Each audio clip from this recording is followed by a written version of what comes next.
Olá pessoal, tudo bem com vocês? Começando mais uma aula de linguagem, nossa aula número 3. Nas duas primeiras aulas falamos sobre como funciona a TRI na prova de linguagens, a TRI na verdade no Enem, como ela é calibrada, como ela é organizada na prova de linguagens. E aí nós observamos um top 5 itens, 5 temas, conteúdos que sempre são calibrados na prova de linguagens como itens fáceis. E o primeiro que eu quero mostrar para vocês agora com mais detalhes, com mais cuidados, são os tipos textuais, questões sobre tipos textuais, que são questões consideradas fáceis, logo eu não posso perdê-las por nada. Eu tenho que acertar questões sobre tipos textuais nas próximas aulas, sobre os outros itens que nós vamos falar também. Já vimos na aula número 1 como top 5, questões sobre tipos textuais, gêneros textuais, variedades linguísticas, funções da linguagem e questões de interpretação de textos verbais curtos, textos não verbais e textos híbridos mistos. Nós vamos ver isso ao longo das próximas aulas para depois passarmos para os itens de nível médio. Mas começando aqui sobre os tipos textuais, eu tenho um tópico considerado fácil porque só são 5 tipos. Acompanha aqui comigo. Ao tratarmos de modos de organização do texto, é necessário considerar sequências discursivas com características linguísticas específicas e com objetivos comunicativos bem definidos. Em geral, reconhecemos 5 tipos textuais. Ora, só são 5, gente. Por isso que são considerados fáceis. Veja que em uma aula curtinha a gente vai conseguir falar sobre os 5. Ou seja, mesmo que você não lembrasse mais, você ia conseguir dar conta rapidinho. Por isso que questões sobre tipos textuais são consideradas questões fáceis pela TRI, quando ela vai fazer aquela organização da prova de linguagens do Enem. E aí eu trago para vocês um resumo dos 5 tipos. A narração, ela vai contar os fatos, acontecimentos numa sequência temporal. Já eu mostro exemplo. Descrição, vai designar, enumerar e caracterizar pessoas, lugares, coisas. Serve para dar detalhes. Exposição, vai informar, ou seja, a exposição é o tipo textual da comunicação. Ela vai informar, conceituar, explicar, avaliar, expor ideias, analisar. Temos a argumentação, que vai convencer, argumentar, mudar a opinião do leitor. É o caso do dissertativo argumentativo, por exemplo. E a injunção, que vai instruir, vai dizer como fazer, levar à realização de uma situação. Aí eu trago para vocês exemplos claros e objetivos sobre cada uma dessas tipologias textuais, começando pela narração. Eu tenho aqui um trechinho de A Terceira Margem do Rio, de Guimarães Rosa.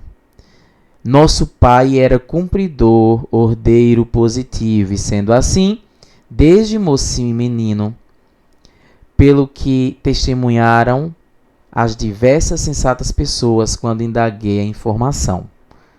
Veja que eu já começo aqui, nesse caso, um narrador personagem, um narrador em primeira pessoa, mas ele está contando acerca de algo, acerca de um enredo, acerca de uma história. E se você continuar a leitura, você vai perceber as características do texto narrativo, que inclusive, gente, é um texto muito fácil, né?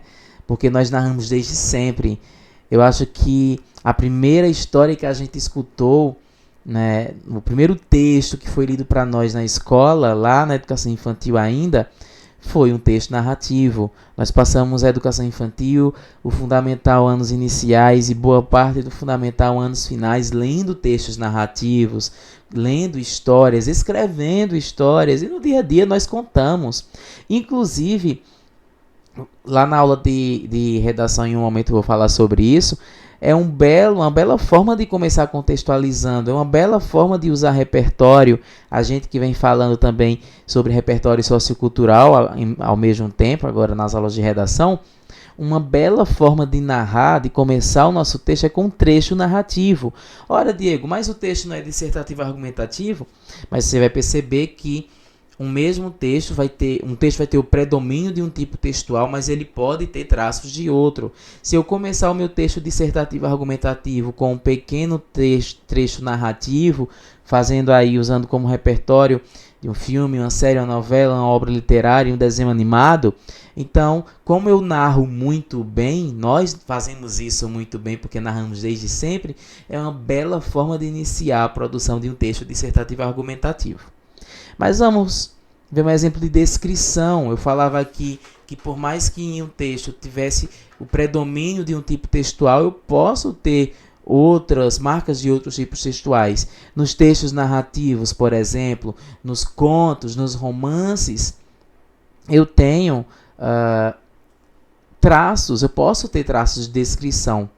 Principalmente no início do conto, no início do romance, quando o autor quer que eu, enquanto leitor, perceba em que ambiente vai se dar aquele enredo, ou quais são os personagens, quais são as características desses personagens.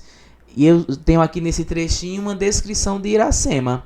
Iracema, a virgem dos lábios de mel, que tinha os cabelos mais negros que a asa da graúna e mais longos que seu talhe de madeira. Olha, o comecinho aqui já fazendo uma descrição. Você vê na íntegra, esse trecho na íntegra é uma descrição de Iracema, e a gente observa isso no início dos textos narrativos, dos contos, dos romances, até no famoso Era Uma Vez, ele já começa descrevendo os locais. Era uma vez em um reino tão distante, um castelo que ficava próximo à floresta. Então ele já está descrevendo como era o castelo. Daqui a pouco ele vai dizer que o castelo tinha torres altas e ficava próximo à floresta, e a floresta era muito densa. Ou seja, ele vai, dentro de um texto narrativo, predominantemente narrativo, trazer traços de descrição. Então, no momento em que a gente descreve alguém, algo, um ambiente, um cenário, eu estou usando o tipo textual descritivo. Temos a exposição. É quando eu apresento uma situação sem necessariamente ser um ponto de vista, e sim um fato. Um exemplo disso, gente, são os verbetes do dicionário. Ou então quando eu apresento um determinado conceito, ou quando eu apresento uma determinada informação, mas sem tentar te convencer de que aquilo é verdade ou mentira. Eu apenas apresento. E eu trouxe aqui o verbete da palavra, o verbete comunhão, a palavra comunhão, segundo o dicionário Aurélio. Isso é uma forma de expor, é um tipo de exposição. Na argumentação já estamos acostumados, né? Temos o texto dissertativo argumentativo, temos um texto que fala sobre o estigma associado às pessoas com vírus HIV. Eu vou fazer a leitura rapidinho aqui para vocês.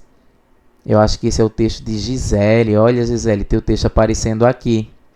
Conhecida como cidadã por ter sido concebida no processo de redemocratização, a Constituição Federal foi promulgada em 1988 com a promessa de assegurar os direitos de todos os brasileiros, incluindo o da igualdade, lá no artigo 5º.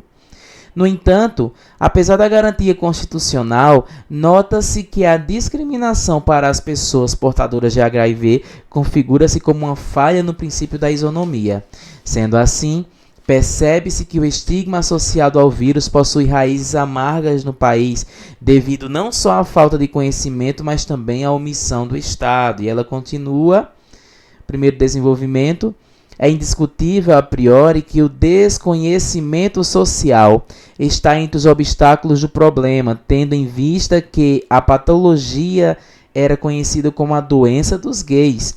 Nessa lógica, pode-se citar o filme The Normal Heart, que aborda o preconceito enfrentado por homossexuais em meio à descoberta da AIDS, ainda cercada por incertezas. Assim, Ressalva-se a importância de certos setores da sociedade, a exemplo de famílias e escolas, na formação cidadã do brasileiro, para que o cenário visto pela ignorância social deixe de ferir a Declaração Universal dos Direitos Humanos e modifique-se positivamente. Ela continua dizendo assim: deve-se destacar, ademais, a falta de políticas públicas como um dos complicadores desse problema. Nesse sentido, segundo Rousseau, na obra Contrato Social, cabe ao Estado viabilizar ações que garantam o bem-estar da população. No entanto, nota-se no Brasil que o desinteresse por parte do poder público rompe com as defesas do filósofo iluminista, uma vez que o mesmo não investe em campanhas para amenizar a problemática.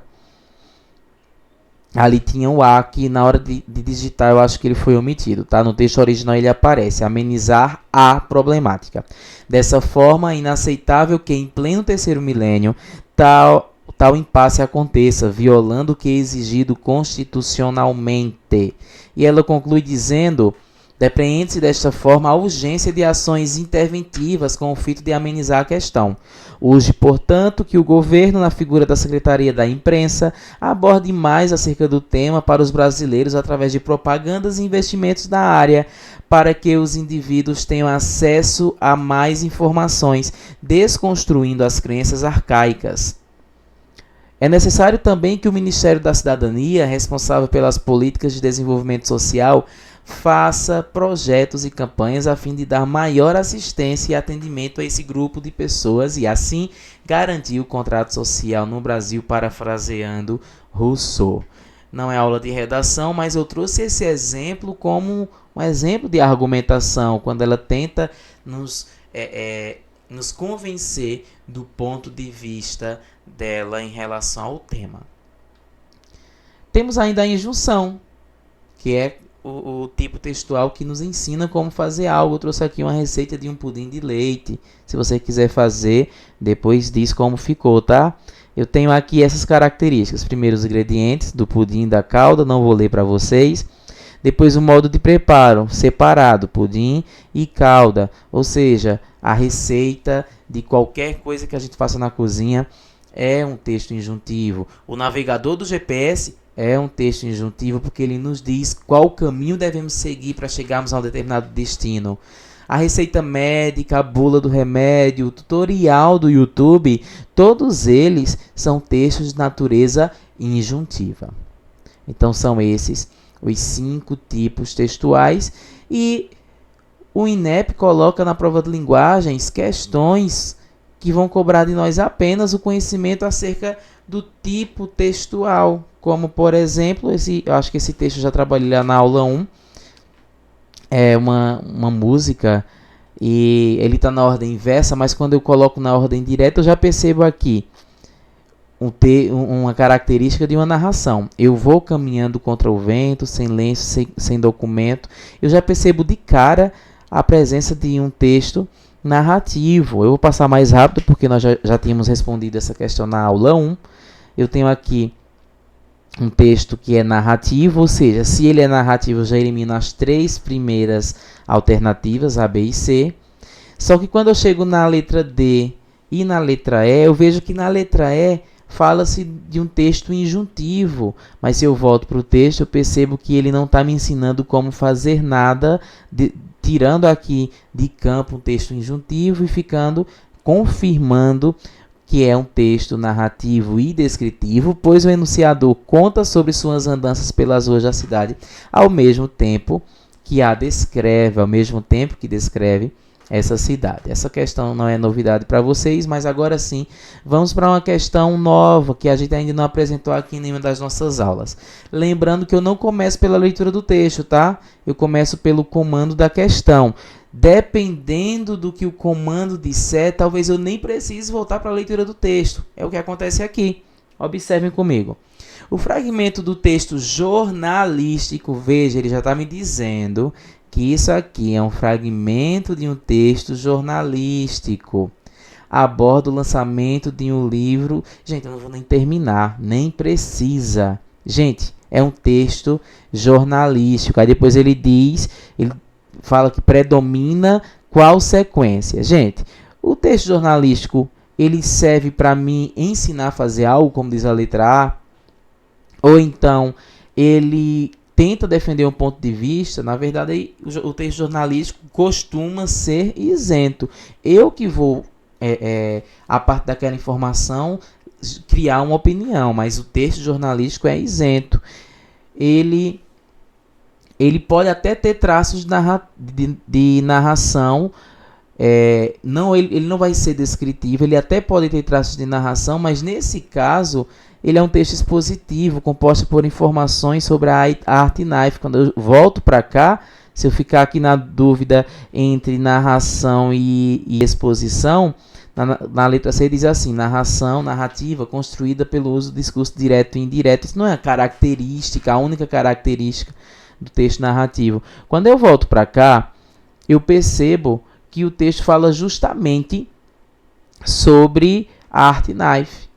Ganhou nova versão, revista e ampliada, o livro lançado em 1988 pelo galerista Jacques Ardies, cuja proposta é ser publicação informativa sobre nomes do movimento arte knife no Brasil.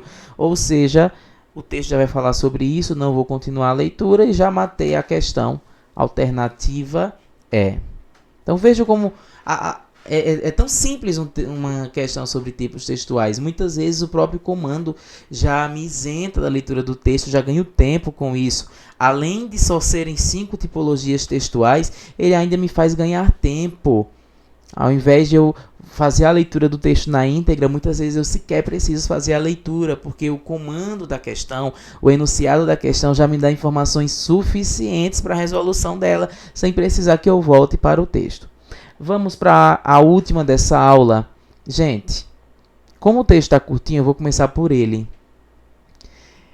O título já é bem sugestivo. Reclame. Gente, olha aqui, o título já é imperativo.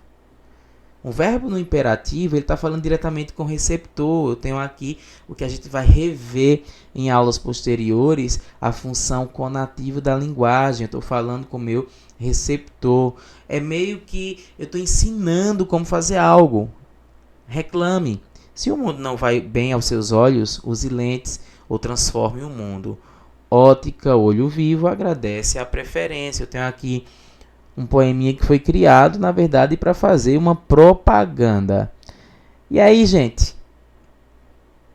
Olha, bateu o olho já em quê? Eu já bati o olho aqui na alternativa, mas vamos ver o enunciado. Os gêneros podem ser híbridos, mesclando características de diferentes composições textuais que circulam socialmente. Nesse poema, o autor preservou o gênero publicitário, do gênero publicitário, que é um texto publicitário, a seguinte característica. Qual foi a característica? O emprego da injunção. Ele está dizendo o que eu devo fazer. Volta lá para o texto. Ele já começa dizendo: reclame. Reclame você. Ele já está dizendo algo que eu, enquanto leitor, receptor, preciso fazer. Ele está me ensinando como fazer algo.